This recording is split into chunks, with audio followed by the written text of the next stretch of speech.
ഈ വീഡിയോ നിങ്ങൾ ഫുൾ ആയിട്ടൊന്ന് കാണണം കേട്ടോ. ഫോളോ ചെയ്യേണ്ട, ലൈക്ക് ചെയ്യേണ്ട, കമന്റ് ചെയ്യേണ്ട, ഷെയറും ചെയ്യേണ്ട. ഇതിലെ കണ്ടന്റ് മാത്രം നിങ്ങളൊന്ന് ഫോക്കസ് ചെയ്യാം. ഞാൻ നിങ്ങൾക്ക് ഒരു മാങ്ങ തന്നു. നമ്മൾ ആ മാങ്ങ ലോകത്തിലെ ഏറ്റവും വലിയൊരു ലാബിൽ കൊണ്ടുപോയിട്ട് ടെസ്റ്റ് ചെയ്യാൻ പോവാണ്. അപ്പൊ അതിലെത്ര വൈറ്റമിൻസ് ഉണ്ട്, എത്ര ആന്റി ഓക്സിഡന്റ്സ് ഉണ്ട്, അത് പഴുക്കാനെടുത്ത സമയം എത്രയാണ്, അതിന്റെ ജനറ്റിക് കോഡ് എന്താണ്, DNA എന്താണ്, ഇങ്ങനെയുള്ള കംപ്ലീറ്റ് ഡാറ്റയും നമുക്ക് സയൻസ് കൃത്യമായിട്ട് പറഞ്ഞുതരും.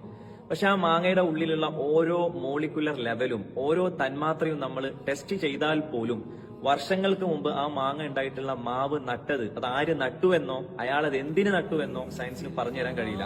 Because beyond the limit of science, അത് സയൻസിന്റെ പരിധിക്ക് അപ്പുറത്തുള്ള ഒരു കാര്യമാണ്. അതാണ് ഞാൻ പറയുന്നത്, ഒരു മാങ്ങയുടെ ഘടന പഠിച്ചത് കൊണ്ട് മാത്രം അത് നട്ട ഒരു കർഷകനില്ല എന്ന് വാദിക്കുന്നത് യുക്തിശൂന്യമായിട്ടുള്ള ഒരു കാര്യമാണ്.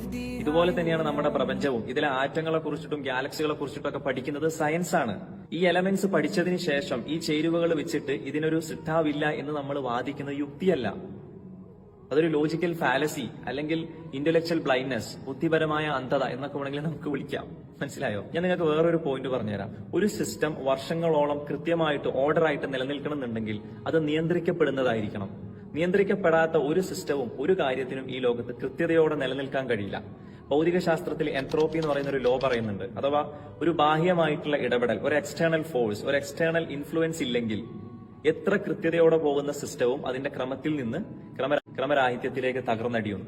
From order to disorder. ഇനി നിങ്ങൾ ഒന്ന് ആലോചിച്ച് നോക്കുക. നമ്മളെ ഭൂമിയുടെ കറക്കം, സൂര്യന്റെ സ്ഥാനം, നക്ഷത്രങ്ങളുടെ സഞ്ചാര പദം, ഇത്രയും സങ്കീർണമായ ഒരു പ്രപഞ്ചം ആയിരക്കണക്കിന് വർഷങ്ങളായിട്ട് ഒരു മിസ്റ്റേക്ക് പോലും സംഭവിക്കാതെ ഇത്രയും കൃത്യമായിട്ടുള്ള മാസ്റ്റർ ഡിസൈനിൽ ചലിച്ചുകൊണ്ടിരിക്കണം എന്നുണ്ടെങ്കിൽ അതിനൊരു കൺട്രോളർ വേണോ വേണ്ടേ?